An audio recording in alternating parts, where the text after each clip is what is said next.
Sejak ada pemberlakuan itu, maka tidak ada penerbangan lagi di Rembele waktu itu. Layanan penerbangan maskapai Wings Air di Bandara Rembele Benar Meriah Aceh tutup hingga akhir November. Penutupan itu seiring pemberlakuan wajib vaksin dan bebas COVID yang dibuktikan dengan hasil RT-PCR bagi calon penumpang.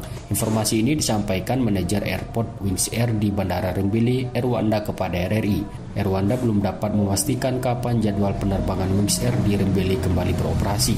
Namun kata dia, informasi awal yang diterima, penerbangan kembali dibuka setelah syarat RT-PCR digantikan dengan RT antigen. Erwanda menyebut maskapai Wings Air di Rembele sebelumnya melayani rute Rembele Kuala Namu setiap hari.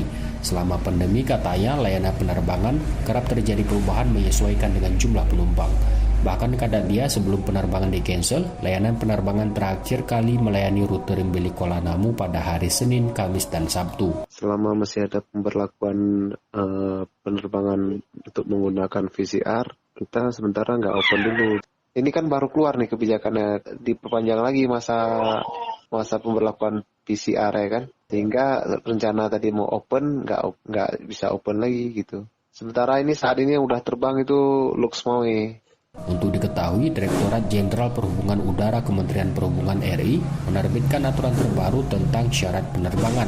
Aturan itu tertuang dalam Surat Edaran Menteri Perhubungan Nomor 93 Tahun 2021. Aturan tersebut merupakan perubahan atas Surat Edaran Nomor 88 2021 tentang petunjuk pelaksanaan perjalanan orang dalam negeri dengan transportasi udara pada masa pandemi COVID-19. SE terbaru itu mengatur syarat penerbangan di dalam Jawa Bali serta dari dan ke Jawa Bali dengan ketentuan sebelum keberangkatan penumpang wajib menunjukkan kartu vaksin minimal dosis pertama dan menunjukkan keterangan negatif RT-PCR. Adapun penerbangan antar daerah di luar Jawa dan Bali, sebelum keberangkatan penumpang disyaratkan wajib menunjukkan kartu vaksin minimal dosis pertama dan menunjukkan hasil negatif RT-PCR atau RT antigen.